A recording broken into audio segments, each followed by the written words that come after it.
All right. Hello, everybody. Hope you all are doing well. This is DFS Army's pre-lock show where we are here to break down today's slate. We don't have a lot of time, so we're not going to be wasting it, but I do want to give you flowers, Brandon. Man, you killed it last night with that Şengün call.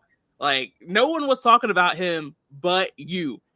So you killed it. We had members win like what, 25K or was it 20K? 20K. Multiple four-figure wins, and so that's the way it is. It was a good slate. I will need to post this in the Discord right quick, so give me a second to do that. But anything else you want to say about last night's slate? I know we don't have too much time to talk about it. Yeah, we hit on a lot of players, but there were unfortunately some duds that kind of messed up a really good night. So right, like Amin and Ayton. Yeah.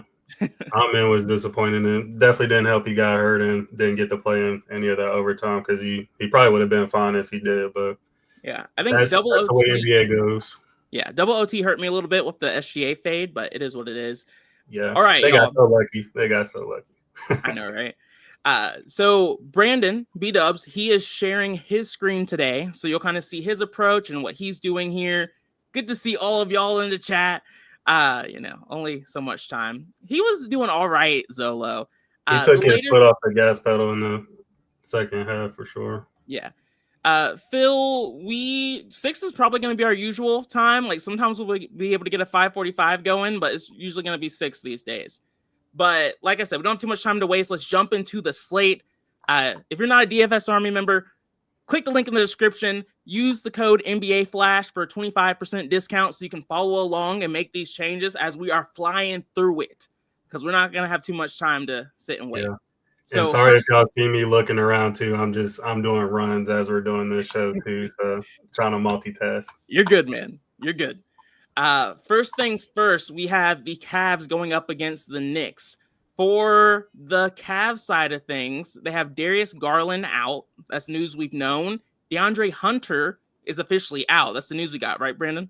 Yep. And Max Strus is out. Going up against the Knicks, a team that we know is typically a pretty solid defense. With some guys out, are you taking any shots here? Yeah, so really it was only going to be 2 guys, which one guy I'll start with who should definitely benefit with Hunter out, and I'm sure this ownership will go up. I was hoping he can be a sneaky leverage play, but Jalen Tyson, I'm a huge fan of him. I know it's Summer League and preseason, but I'll just give you a stat line for Summer League. So he averaged 20 points, 7 assists, 6 rebounds, and 1.3 blocks in Summer League. So that just kind of gives you an idea of his capability. And only 3,200, and with Hunter out, he should be playing a lot of minutes. So I'm gonna have a lot of exposure to him. Of course, we're gonna wait till the DS updates, and then the only other one I was taking a shot on was Donovan Mitchell, just because again that ownership is very low, and ball should go through him, and he should be taking a ton of shots in this game. And I do think it'll be a competitive game too. So I do like Mitchell in the spot too. Okay. I'm honestly, the DS is on Tyson for me. He's showing up in about 15% of my lines naturally. So that's something I don't have to force. Other Cavs that are showing up aren't any. So I'm with you. I think this game environment is positive, but there's no one else I'm going to force exposure to today. And can you touch on your DS settings? I know we have definitely some new people watching, so just want to make sure they have a good grip on what you're doing here. Yeah. So if you watched yesterday, you also Josiah's screen. If you look at mine is literally the same exact thing. I only changed to tournament mode from optimal. Don't touch uniques. You put your amount of lines. I'm doing 150 tonight, and then no randomization for me. And then as you'll see my exposures that I'm controlling. Mm-hmm. And then for the Knicks side of things, we already knew Josh Hart was out. Mitchell Robinson's out. Cat was being dramatic all day and is apparently now playing, which I don't even know what to make out of that situation at this point. Curious to kind of get your take on it. And then OG Anunoby is now he's a game time decision, right? Or did I miss it? I don't know if we got an update, but I know last I saw he was a GTD. Yeah, so Uppers, who handles a lot of the news for us, he is someone who typically really talks about he thinks it's more of like a probable situation. He thinks OG is likely to play, but we'll see what actually happens.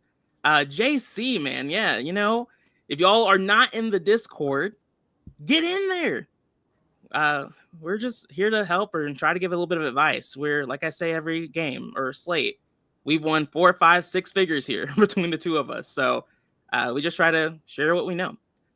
Those 3K guys don't seem as important tonight with the PJ Washington existing. We'll get there. Gary, there's in so the many chat. studs on this slate, so I'm not too worried about having too many 3K guys. Gary, I appreciate the super chat, man. I wish we had more time to celebrate that takedown. We saw it last night in the Discord. We were talking about it, and we were like, where is he? Who is he? Man, so freaking pumped for you. You were tied for 100K at first. I hope you didn't see it. I hope you woke up to it because we thought you won, man. Yeah, I checked again this morning. I was like, no, there's a stat correction. Yeah. Okay, for me, when it comes to the Knicks, I am forcing exposure to Cat. I have a 10% min on him. It looks like he's going to be about 15% owned. I don't feel like I have to force more exposure to him here. I think people are going to be a little nervous to play him given the situation. But, I mean, I'll actually go ahead and raise it to 15. What are you doing, Brandon? Yeah, Cat is kind of being a little too weird for me. I don't mind that shot on him, but the whole unforeseen circumstances post is just weird. And I know you mentioned it in the Discord, how he answered that question about his role in that interview where he just like took a long pause and then it was just like, yeah, I don't know. So I like other guys around his price a bit more. But I did want to take a shot on Brunson. During the offseason, I saw a lot of comments where Brunson's going to be the guy, the ball is going to go through him, and he'll be the guy in like clutch moments as well. So with his kind of upside, and again, I like playing stars in competitive games, and we know Brunson, we've seen him do it over and over again where he just takes over and goes crazy in clutch time. So definitely want some ownership there. If these other guys show up, even Cat, I'm okay with it. I know Hug Porty's starting, so I know we'll get some of him. And I had a small amount of Bridges and OG too, even some Yabusele. So yeah, Hug Porty is showing up in a decent amount of my lineups, around 11% right now. I think I'm gonna follow your lead and put him in on Brunson. That 5% min for me is what it's gonna be, and I'm not gonna force him in on Cat. Like you said, this is giving me 8 in vibes right now. If he goes out and smashes, it's going to be what it is. And then OG and Bridges, I liked a bit more when Cat was out. They both see a boost with Hart out, so it wouldn't shock me. But just given the tough matchup here, I'm not going to force it. There's a ton of games on this slate. Next up, we have the Miami Heat going up against the Magic. For the Heat, Hero is out, and that's really the only thing that matters here. What are you doing with the Heat tonight, if anything? Yeah, this is definitely probably the least appealing game. I think if you're a basketball fan, you might enjoy watching this more so on the Magic side just because of how their team looks on paper now. But the only one I took a shot on is Davion Mitchell. Just without Hero and the role he's going to be playing tonight, I feel like 4,500 is just a little too cheap. I know it's not the best matchup, and with all the other value we have, he's probably not needed, but he can definitely get up to 30 to 40 points. So at this ownership, he can definitely be sneaky. But yeah, that's about it for me here. Gary, man, I'm so glad you passed out at halftime and didn't see you tied for first. That would have been brutal, man. Yeah, for me, with the Heat tonight, it's going to be a pass. I'm double checking. None of them are showing up by themselves. Like you said, not a great game environment. The other side of the ball, the Magic, I want to force some exposure. They don't have any injury news. Only Mo Wags is out. Another team that I think you can take shots on, guys like Paolo and Bane have some potential upside, but with everyone healthy and they're just being better spots on this slate, it's hard for me to prioritize these guys. Anyone you forced exposure to? No, I thought about Paolo for sure, even Franz. If I had to choose one over the other, it would be Paolo for sure. So I wouldn't talk you out of taking shots on him, especially with so much value we have on the slate. It's easy to get to him, but yeah, I didn't force anybody in here. Yeah, that's where I'm at. Technically, I do have 1% of Paolo because he just shows up by himself, but not someone I'm prioritizing. This is where things get a little interesting. We have the Nets going up against the Hornets. For the Nets tonight, they are missing guys like Highsmith and Wolf, who don't really move the needle for me at this point. They're going up against a really bad defensive team in the Hornets. So we have two bad teams facing off against each other. We know how this goes. Sometimes they can get hot because they have a softer matchup. Sometimes they just suck. You doing anything here? I know these guys show up a little bit for you naturally, I'm sure. Yeah, I didn't have to manually do anything here. Zaire is popping like crazy. He's only 3K, flatman price, and a key player in this rotation. Great matchup. So right now I have him capped at 40. I'm considering lowering that, but at 3K, I might just keep him right where he's at. He was popping way more than that, but at that ownership, I don't think you have to go too crazy on him. And then Claxton, say it all the time, bigs against Hornets, even if it's Claxton. I feel like 5,500 in this matchup is too cheap for him. So as long as he can stay out of foul trouble, he should for sure smash his price tag. And had a little bit of Cam Thomas, but I don't feel too strongly on him, especially with the whole offseason drama and his contract too. So I'm curious to see how he's going to do. But honestly, wouldn't surprise me if he put up a crazy score tonight with the way he shoots the ball. And then Michael Porter Jr. will be a wait and see approach for me. He's another guy. I wouldn't be surprised if he put up a nice score with the way he shoots the ball, but super inconsistent. And on a slate this size, somebody I don't want to force him. Yeah, I'm with you on a lot of this. I think I do like this game a little bit more than you do. I did force exposure to Cam Thomas and Michael Porter Jr. 10 on Cam, 5 on Michael Porter Jr. These guys are just going to shoot shots, and if they fall, these guys could easily hit the nuts. If their shot isn't hitting like it usually isn't, then they're not. But those are guys I want exposure to, especially on a slate like this where they are seeing ownership. And then Claxton could really be technically a leverage play for me tonight. Like you said, big against the Hornets. I have a 15% min on him, but he's showing up in 38% of my lineups right now. And then I did cap Zaire at 30%, with him being 15% owned, 17% now. I still have pretty good leverage there if he does go off, but it won't kill me if he, doesn't. Next up, we have the other side of this game. We have the Charlotte Hornets. This team, from an injury news standpoint, they are not really missing anybody. They have like Josh Green, Grant Williams out, not guys who see heavy minutes. Are you forcing exposure to anyone here? Yeah, I did put a 20% man on Kalkbrenner. He's another lower owned value piece that I want. It's a great matchup.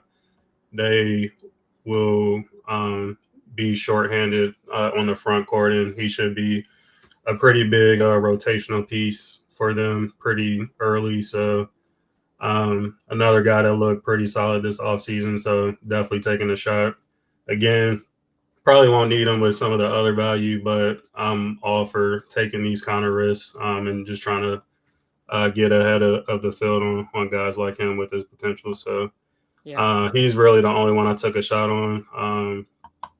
I always think about LaMelo, but with some of the other guards that we have around his price range, I'm just prioritizing them over him. Yeah, this is a situation where I'm really just trusting the DS to do its thing. I don't feel passionately one way or the other, but he's showing Ryan Kalkbrenner is showing up in 12% of my lines right now, and Diabat is showing up in 3%. So I'll still be under the field, but getting some exposure there too. Jesse, yes, PJ Washington is the play. Like you're saying, Raheem, we are not overthinking the situation. Yes, Octavius, he definitely can flop, but really, I think the only world where he really flops is an injury. Outside of that, I think we're pretty safe there. For me, it's just like the Luka play yesterday. It's a lock and load, not going to overthink it. Next up, we have the Raptors going up against the Atlanta Hawks. This is the game with the highest total on the slate. This is one I do not want to forget about, is pretty much my strategy here.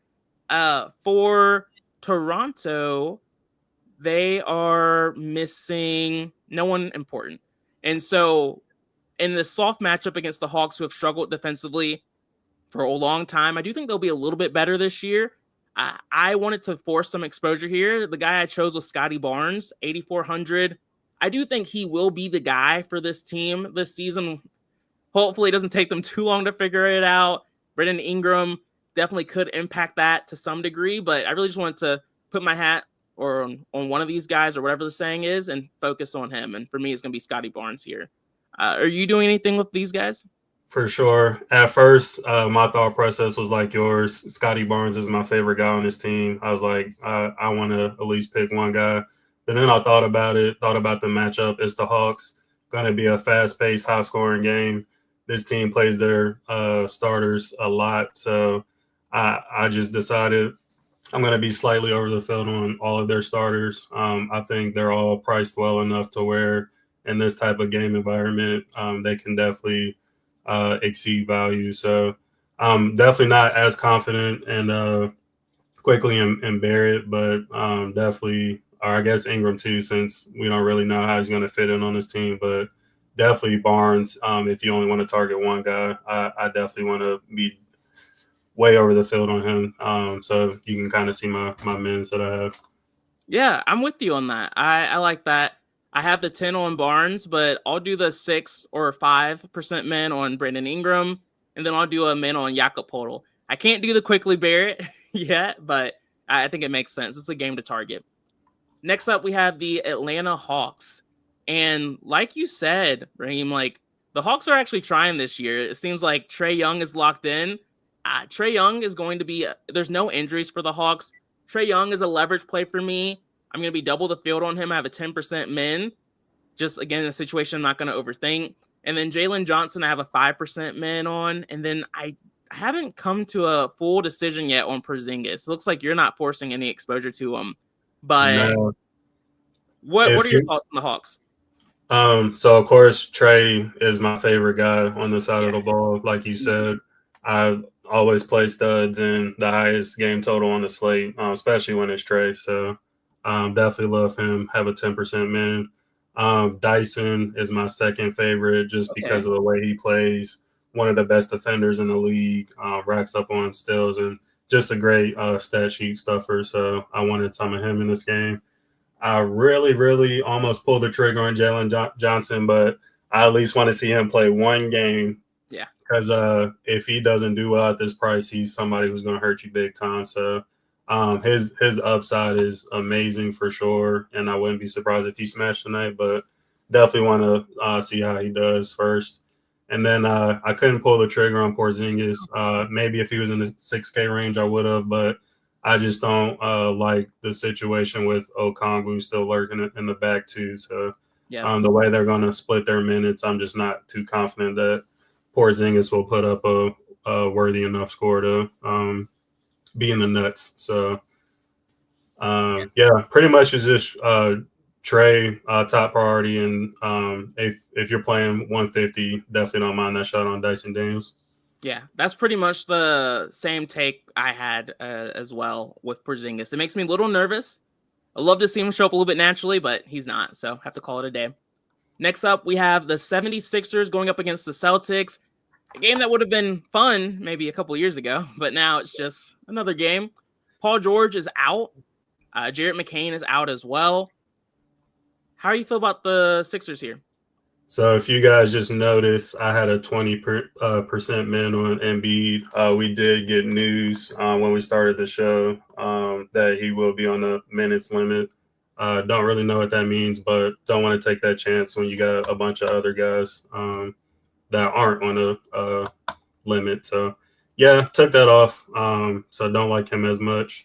That kind of sucks too because I was definitely willing to take the risk at this price, and we know how this Boston team is looking down low too. So definitely could have been a good spot. But if he sees close to 30 minutes, I wouldn't be surprised if he still put up a decent score. But just not worth the risk with the way he plays or doesn't play. So only one I'm really targeting here is VJ. Another rookie that's being touted heavily, and he can do a little bit of everything. So just wanted to make sure I got some exposure to him and met the field, because the role he should have, especially with some of the guys they're missing, it should be fairly big. So I do like him quite a bit. Yeah. I mean, I'm with you. Embiid was a leverage play, was a great spot, great matchup. Now it's just going to have to be a pass with that situation. VJ Edcombe, he shows up by himself. I didn't have to do anything in the DS, and he showed up around 13%, which was nice. And no one else was a priority for me. For Boston, we haven't gotten any Jaylen Brown news yet, have we? Nope, I haven't seen it yet. Fun. All right, so Jaylen Brown, he's questionable. And then, of course, Tatum is out. The Brown news is something we have to watch out for. If he gets ruled out, guys like Simons, Hauser, and I'm sure I'm missing more, guys like maybe even Baylor, Shearman, would definitely become much more viable. That's a potential late swap scenario that we have to watch out for if he ends up not playing. But it looks like he'll play, right? I think he practiced and everything. I'm pretty sure he'll play. Yeah.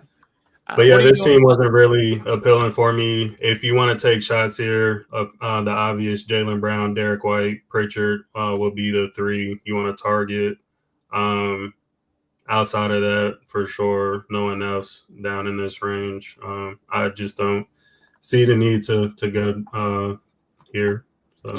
Yeah, Chris Boucher, I have a soft spot for him. He was one of those 6-figure wins, which was nice. But if he was cheaper, I would definitely take a shot on him, but not at 5.4K. Yeah, exactly. With the value we have on this slate, not worth it. Next up, we have the Pistons going up against the Bulls. This is tied for the highest total game on the slate, so one you do not want to forget about. For the Pistons tonight, we have Jaden Ivey out. That's really the thing that matters the most here, which, makes Cade a very, very viable play on this slate, especially with the value we have. As of right now, he's showing up in 50% of my lineups. Again, highest total game on the slate, good positive game environment. Not going to overthink that one. And that's the only Piston that shows up for me, and I don't care enough to force exposure to anyone else here. What's your strat?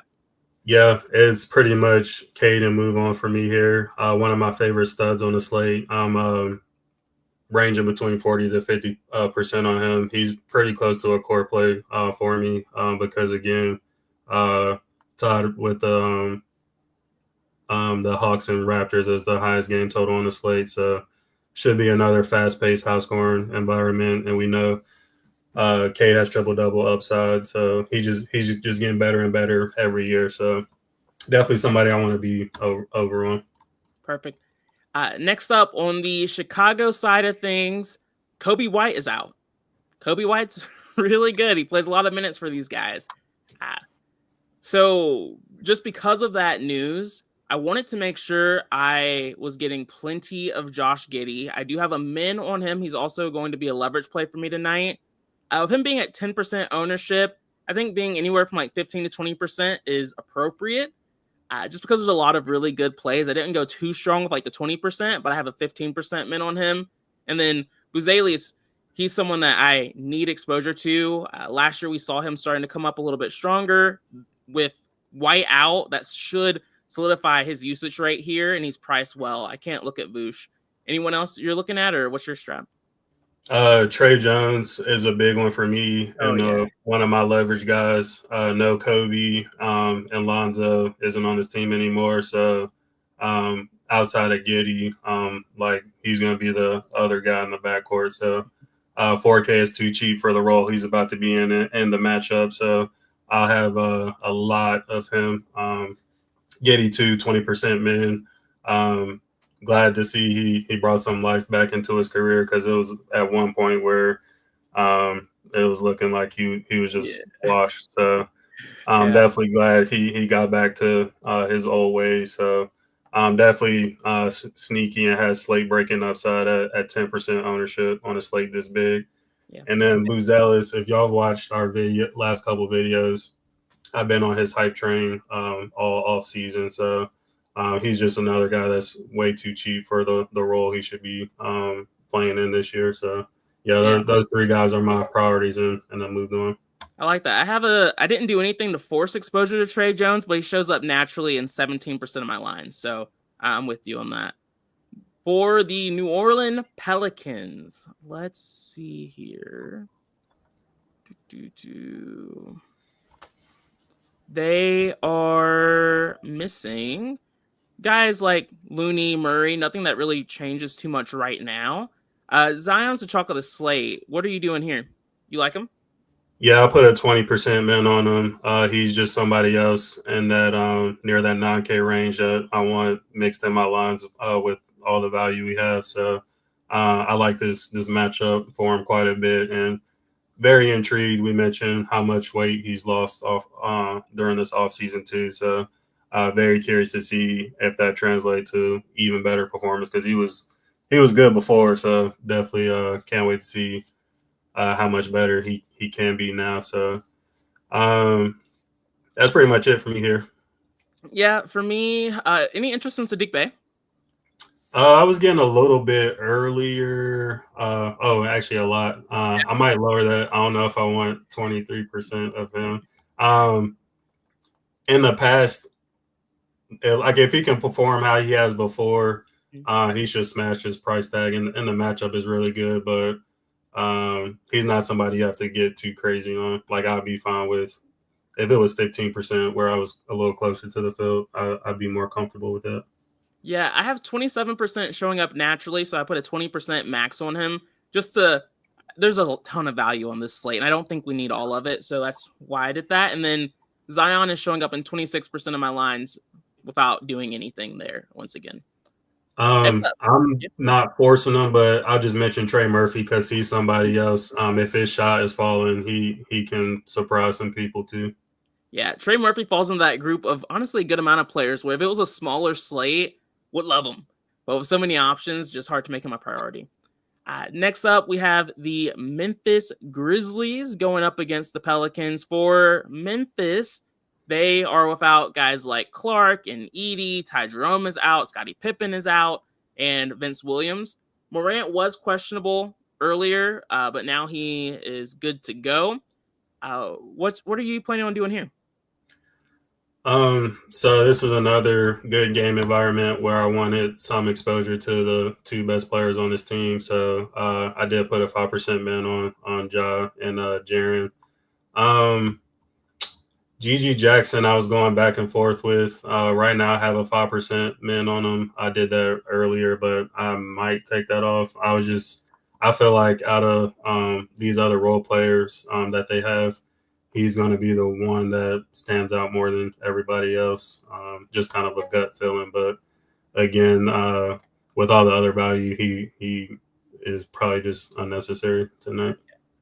I like this game environment a good amount. It's at 236 for the total, so it's right there at the top. Yeah. I have a 5% min on Ja Morant, just kind of matching the field, and then I have a 5% min on Jaren Jackson Jr., which is me just getting some leverage. I think this front court, and especially with Zion being a little bit smaller, should be pretty easy to pick one, but we'll see. I know Murphy's a pretty solid defender too, but I like this spot for Jackson. Hopefully he doesn't get into too much foul trouble, but at 5% for men, I don't think that's too crazy with the upside he has. Yep. Next up, we have the Wizards going up against the Bucks. I'm not playing any of these guys, are you? Yeah, I couldn't think of one thing to say about this team, so yeah. I expect a pretty balanced rotation there, so no one stood out, and a pretty wide spread. Yep. All right. The Bucks side of it is a little bit more interesting. Giannis is someone that's showing up in a ton of my lines. We have the value where he does make sense. He does make me nervous, though, because we have a ton of great studs who are in good spots. I put an 80% exposure maximum on him. I'm thinking about maybe even lowering it to 60 just so I can get a nice mixture of the studs I like and not just all Giannis. But the matchup's fantastic. We're really just hoping this game doesn't blow out, and I don't think the Bucks are good enough really to make a blowout happen, so I'm not overly concerned about that. And then I like Miles Turner. I have a 5% min on him, getting a little bit of leverage there, 6,700. He's a good player, and he has a soft matchup, and he's going unowned. So I'm always going to take a shot on that. You like any of these guys? Yeah, Giannis, the obvious. I was getting like over 80% on him, but after I tweaked some of my other studs who I forced in, he's been bouncing around between 60 and 70%. So that's right where I want him. Not going too crazy on him with some of the other studs we have on the slate. So yeah, I do like him quite a bit. Matchup is just way too good, and he's gonna have to do it all on this team. Try to help compensate for the lack of talent that they have now. And then the only other one I manually forced in, I just put like a little small 3% min on Turner just because I like the matchup so much. Like Wizards is another team where we've attacked bigs on and have had great success in. Just love the way he plays. He spaces the floor, shoots the three. He should be shooting a lot in this game. He's going to be needed offensively big time. So wouldn't be surprised if he had a nice double-double tonight. Yep. And then next up, we have the Clippers going up against the Jazz. We know how bad this Jazz team is from a defensive standpoint. But when it comes to health for the Clippers, let's see what we're working with here. It's taking a little bit to load for me, but there's not really any major injury news here. It's really just a soft matchup. Who do you like from the Clippers tonight? Yeah, I keep saying this over and over again, but since we had so much value, I wanted to make sure I mixed in guys with slate breaking upside, and Kawhi and Harden both fall in that category, and they're both at pretty decent ownership for a slate like this. So I just put a 10% min on both of those guys and moved on from this team. I did the exact same thing. Great minds think alike. The Jazz, this is where things get a little weird. Just because these guys, they show up a decent amount if you don't do too much in the DS. And Jordan Miller, he's out. I think the big thing here is just that they're cheap. And that's something to look at. What's your plan? Did you do anything with these guys? How much of them are you getting? What's your plan? Yeah, so disclaimer here, you probably don't need to do this. This is one of the big stands I'm taking tonight. As you can see, I threw in the door on Walter Clayton Jr., but he's a core play for me tonight. He's somebody else that I've been touting quite a bit this offseason. He's shown he's capable of doing many things, and with Collier out, his role should be even bigger tonight. Matchup's not the greatest, but someone like him, he should be even blowout proof, where if this gets ugly, he should still get run, where Keontae should be the one who gets benched pretty early. So I'm a big Keontae fan, but I wish the matchup was better for him. So that's why I didn't force anything on him. But Walter, like I want a lot of him tonight, so he's my biggest piece on this side of the ball. I'm surprised you didn't mention Kessler. Yeah, I usually like Kessler too. Don't hate that ownership too, but again, I'm just not really a fan of the matchup for some of these other guys. Even Markkanen, like I wouldn't be surprised if he put up a nice score at that price. He had a great offseason in the Euro League, so he has that potential too. But I'm just trying to be selective on certain guys like that with the slate being this big. So Yeah. For me, Walter Clayton, I didn't have to put in a door on him. He's just naturally shown up in 80% of my lines, but I did put a 60% exposure maximum on him. I'm contemplating, honestly, kill a cam if guys like this are going to be core plays for me. That's kind of like the main deciding factor, but I think he's in a good spot. So I'll probably land there, but we'll see. And then Bryce Sensabaugh, he's showing up in 38% of my lines. Think that's a little high. I am going to put a 30% cap on him. It's just that, like I said, there's a lot of value options here on this slate. And so I just don't want to be overexposed to too many of these guys. And the 30% max still gives me decent leverage. All right, a few more games here. We have the Spurs going up against the Mavs. And for the Spurs tonight, when it comes to who's hurt, we have guys like Fox, Sohan, Olynyk out. None of that really matters to me. I put a 10% min on Wemby and called it a day. What did you do here? yeah, 15% min on Wemby. wanted to be double the field. We love a low on Wemby. Yep. And Dallas is another team where we've had success targeting their front court. So I think it might seem like he's expensive, but I don't think he's priced accurately for his upside. So love Wemby tonight. Yeah, that was pretty easy for me. Get over the field was really all I care about.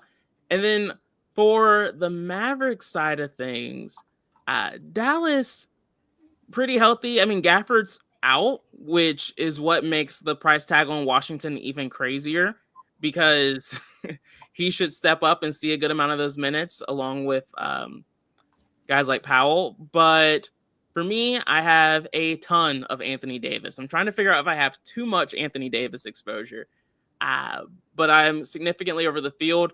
Najee Marshall is showing up in a good amount of my lines too. I had to put a cap on him at around 30%. And then let's see, any other Mavs? No. What are you seeing? So first, I'll just take the time to state the obvious.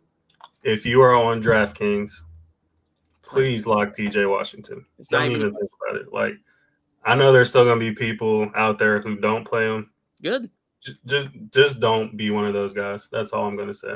I know there's a lot of people that are saying, what if he busts? What if he fails? Blah, blah, blah. But like you said, literally the only way he doesn't is if he gets hurt early, knock on wood. So I didn't even have to do it, but just to put some emphasis on that, I put a lock button on PJ. So I usually have a 99% exposure maximum on everybody. For him, I have 100. Yeah, as you can see, like I did cap 80 a bit because I boosted his projection a bit, but yeah, everybody else is at 99. PJ's at 100 because I was like, yeah, I don't like that 99. I need 100%. So exactly. And yeah, the only other guy I forced in, or I didn't force him in, but I did throw a like on him was AD. He's another one of my favorite studs tonight. Ball should flow through him. And, I mean, we talked about him yesterday. We love a healthy AD, and I love his price too for the potential upside he has. So he is a core play for me tonight. And then I am getting a little bit of Najee Marshall too, a little around Phil Wade. So don't mind him as another value piece. And, yeah, not really on anyone else here. I'll wait for my shot on Cooper Flag. I think he's priced a bit too high. Yeah. And just for an update, a few of these value plays, including Najee, just went down for me in my most recent run. And Jalen Tyson went all the way up to a core play at close to 77%. So that makes that situation pretty easy. I figured Tyson would be a core play. I haven't reran since the DS updated, but I'm definitely fine with that. Next up, we have the Timberwolves going up against Portland. For the Timberwolves tonight, not really any injury news that matters besides Ant being questionable. Assuming he plays, I have a 5% min on Ant just because I want to have some exposure against this Portland team that doesn't worry me at all. And that's pretty much it. What are you doing with the Timberwolves? Yeah, nothing really. I did consider the min on Ant, but I just decided not to pull that trigger based on the other guys I went with around his range, but definitely understandable for sure. And DiVincenzo, he shows up in 3% of my lines, so still under the field, but worth mentioning. Portland, I can't play these guys. They're a little bit too pricey for me. Drew is interesting because he will be more aggressive on this team than he has been on the other teams, but it's just going to have to be a wait-and-see approach for me. The Timberwolves have a good defense. Yeah, Klingon and Drew I thought about, but I don't like the matchup. Denny is another one too where we've seen where he can be the guy on this team, but yeah, around this price for him specifically, like it's just tough to go there on a slate this big. So yeah, I mean we've said it before. Avdia's too expensive, and then he goes off. But on this slate, I can't do it. For the Kings against the Suns, last game on the slate, Sabonis is out. That's not new information. It's pretty priced in, so there's not really a ton of value here. I do have a 5% min on DeMar DeRozan. I just want exposure to this game. You can take a shot on really any of these guys, Levine, DeRozan, but I just landed on DeRozan. Sarge, too, is viable with the Sabonis news, but he's not showing up for me, so I'm not going to force it. What's your plan? It's hilarious how similar we think. I wanted a piece of this game too, especially with no Sabonis. I liked what it boiled down to. I liked DeMar's price way more than Levine's because it was honestly between those two. And I think DeMar is just a little more consistent than Levine. So I did the same, put a 5% min on him and moved on. Yep. And then for the Suns, it's Devin Booker. It's Devin Booker's show to run. And I just wanted to have a good amount of exposure there. So I have a 10% min on him. What did you do? Exactly the same. This no KD. This dude's going to be doing everything. For those of you who don't know, the screen's too small for me to see. I promise I'm not like looking at it and I'm like, oh, that's exactly what I'm doing. Yeah, I'm sorry, guys. I usually brighten it up too and zoom in. I definitely forget to do that. It's just, for the stream, that's why it's small. I think for everyone else, it's probably the right size. All right. Killer Cam, I updated my course, so we're good to go there now. JM, Boucher is 3,800 on FanDuel. I wouldn't say he's a lock and load, but I think if you have anywhere from like 15 to 25% exposure to him, that's appropriate on FanDuel. Morant's only 8,300 on FanDuel. I think that definitely makes him a bit more viable, with him being a little bit cheaper there. Soup said, how are we feeling about Scotty Barnes from a tiers perspective? Same tier as the top two dogs in New York. Bam, Jaren Jackson, Levine, and Avdia. Do you have a lean here, Brandon? Yeah, I would be good taking Scotty there. If both guys from New York is in there, I would maybe consider Brunson as a close second. But yeah, I'm definitely good going Barnes there. Sweet. And then are you able to pull up the sim model right quick? Yep. Actually, I have it up. 1 second. Mm-hmm. Just so for those of you who don't know, the sim model is a tool here at DFS Army that Brandon and I use a ton to help us find some of these low-owned plays. And you can just look at it and see our line of thinking. It shows you the likelihood of someone hitting like a 5, 6, 7, 8x value, which is what we're looking for. And you're really just looking for outliers. Anthony Davis, he has that 7 point. If you slide over to the, oh no, you see it. I'm circling him. I was waiting for you to. I knew you were going to go to him. Yeah, there's no one else who has that same chance of hitting 7x. Does that mean it's always going to be right? No, but it helps us find those kind of guys. If you go a little bit lower to Josh Giddey, he's at 3.18% in the 7x column. Josh Giddey, yeah, he's right there. And he's super low owned on this slate. That's what made it even easier for me. I already like the game environment. And so we kind of use the sim model to help point us in the right direction or to validate guys we already like. Anything you want to add there, Brandon, before we wrap up? Only two more guys that I said I liked, and I love it when the sim model agrees. Just look at Zion, 5.82 under 7 times, and look, Scotty Barnes, 5.3. Yep, exactly. Every guy we mentioned we like, the sim model agreed, so that always just is like the cherry on top for us when we see that. Long story short, if you don't want to watch the show and you want to know what our views are, just go to the sim model and see who's popping. It doesn't always line up like that, but it's definitely nice when it does. 9 times out of 10, you can usually tell. So that's going to be it for us, y'all. Appreciate the support per usual. Reach out in the Discord if you have any questions. I know we're getting close to lock, so definitely want to get to those if y'all have any. But peace out, y'all. Good luck tonight.